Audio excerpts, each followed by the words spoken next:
Hello everyone, নমস্কার, আসসালামু আলাইকুম। কেমন আছো তোমরা সবাই? কথায় আছে না, সবুরে মিঠা ফলে।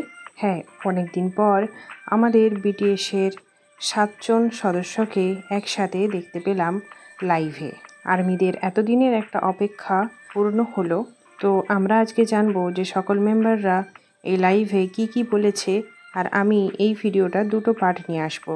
তাই ভিডিওটি শেষ পর্যন্ত দেখো এবং চ্যানেলে নতুন এসে থাকলে সাবস্ক্রাইব এবং লাইক করে দিও।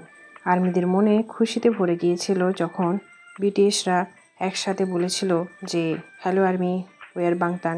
তো সামনে বসেছিল সুগা, জিমিন, জিন এবং পেছনের দিকে সোফায় বসেছিল জে হোপ, চাংকুক, ভি, তারপর আরএম। সবার প্রথমে তারা লাইভে এসে আর্মিদেরকে গ্রিড করে, তারপর তারা একে অপরের সাথে কথা বলে হাসাহাসি করছিল। তারপর সুগা বলে যে আমরা মনে হয় ফুশানের যে কনসার্টে সেটাই মনে হয় শেষ গ্রিড ছিল যখন আমরা সবাই একসাথে করেছিলাম। তারপর আবার এখন লাইভে এসে করছে। তখন বিটিএস মেম্বাররা বলে যে হ্যাঁ, তুমি ঠিকই বলেছো। তারপর তারা হাসাহাসি করে বলছিল যে জিনের কনসার্ট অনেক ভালোই হয়েছে, ওই ধরনের কনসার্ট জিনই একমাত্র করতে পারবে, তার কনসার্ট অনেক ভালো হয়েছে। তারপর আরএম তার নিজের কথা বলে, আমি অনেক প্র্যাকটিস করেছি মিলিটারি থেকে আসার পর, আর আমি জিনকে বলছিলাম আমি না কিছু একটা ভালো করতে চাই। জিন তো আমাকে চ্যালেঞ্জ করে দিচ্ছিল, যদিও আমি কনসার্টের কথা বলছিলাম। এটা শুনে বিটিএসের সকল মেম্বাররা হাসতে থাকে। এই লাইভটা এক্সপ্লেন করা খুবই কঠিন হচ্ছিল আমার পক্ষে, কারণ তারা একের অপরের কথাগুলো কেটে দিচ্ছিল, আর সেটা এক্সপ্লেন করা খুবই কঠিন ব্যাপার। তারপর তারা বলে যে আমরা তো এখানে বলতে এসেছিলাম আমাদের অ্যালবামের কথা। তারা বলে যে চলো আমরা আমাদের প্ল্যানের কথা বলি। তারা বলে, ভি বলে যে পরের বছর স্প্রিংয়ে মানে বসন্তকালে আমাদের অ্যালবাম আসবে।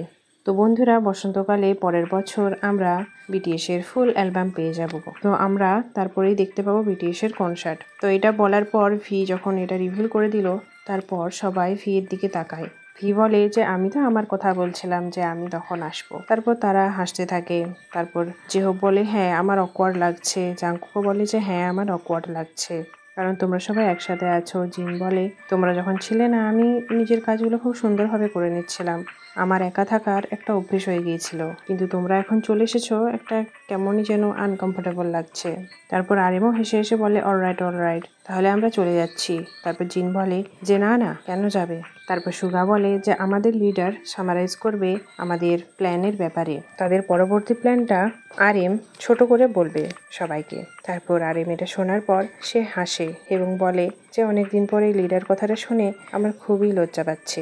এটা শুনে বাকি বিটিএস মেম্বাররা হাসতে থাকে। আরএম বলে যে জুলাই চলে এসেছে, চলো আমরা আমাদের অ্যালবামের কাজ শুরু করে দিই। তারপর আরএম বলে তো আমাদের নেক্সট প্রজেক্ট কখন আসবে। তখন ভি বলে যে আমাদের নেক্সট প্রজেক্ট তো স্প্রিংয়ে আসবে পরের বছর। এটাই ছিল বিটিএসের লাইভের পার্ট 1-এর বাংলা এক্সপ্লেনেশন। পার্ট 2 এক্সপ্লেনেশন দেখার জন্য চ্যানেলটিকে সাবস্ক্রাইব এবং লাইক করে দাও এবং বেল আইকনকে ক্লিক করে দাও, যাতে পরের ভিডিওটা তোমাদের সামনে চলে আসে। Bye bye.